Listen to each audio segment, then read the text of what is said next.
Assalamualaikum warahmatullahi wabarakatuh. Selamat pagi, salam sejahtera bagi kita semua. Pagi hari ini kita akan membicarakan mengenai konsep-konsep dasar bisnis. Apa sih bisnis? Bisnis adalah sebuah organisasi yang menyediakan barang ataupun jasa untuk mendapatkan keuntungan. Orientasi daripada bisnis yaitu keuntungan. Apa perbedaannya dengan profit? Profit adalah selisih antara pendapatan dan biaya dari sebuah entitas bisnis atau usaha bisnis.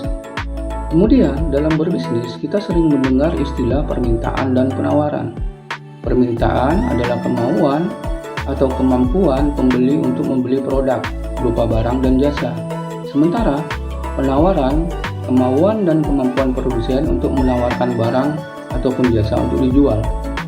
Dalam bisnis, organisasi bisnis, ada beberapa sumber daya yang dimanfaatkan atau digunakan.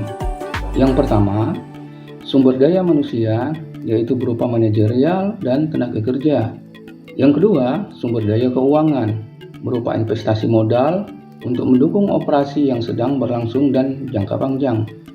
Yang ketiga, sumber daya aset fisik, berupa bahan baku, kantor, dan fasilitas produksi dan peralatan lainnya.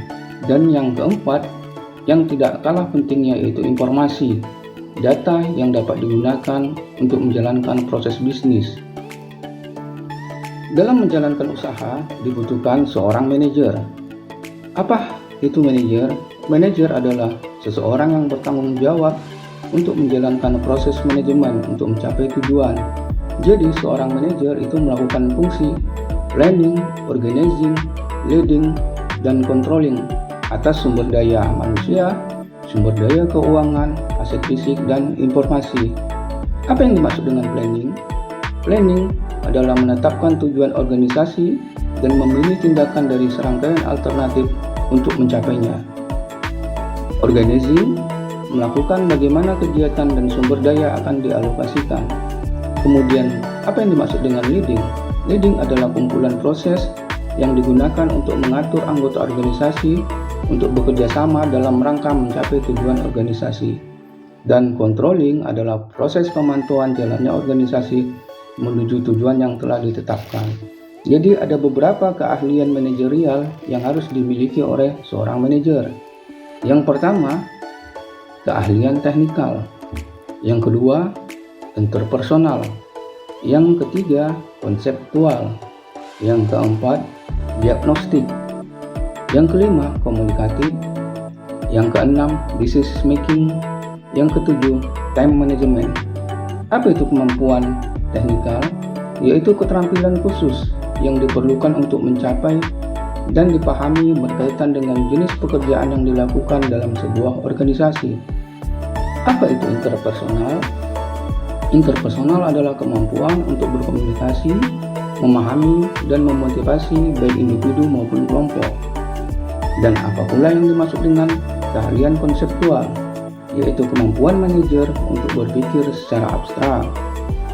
Kemudian, keahlian diagnostik adalah kemampuan manajer untuk memvisualisasikan respon yang paling tepat terhadap situasi saat ini yang sedang terjadi. Kemudian, yang tidak kalah penting lainnya, komunikatif, yaitu kemampuan manajer untuk menyampaikan ide maupun informasi secara efektif. Kemudian yang keenam, decision making, yaitu kemampuan manajer untuk mengenali dan mendefinisikan masalah dan peluang dengan benar dan baik. Dan terakhir, kemampuan atau keahlian seorang manajer yaitu time management, yaitu kemampuan manajer untuk memprioritaskan pekerjaan, untuk bekerja secara efisien dan mendelegasikannya dengan tepat. Demikianlah tadi beberapa konsep dasar bisnis, mudah-mudahan bermanfaat bagi kita semua. Assalamualaikum warahmatullahi wabarakatuh.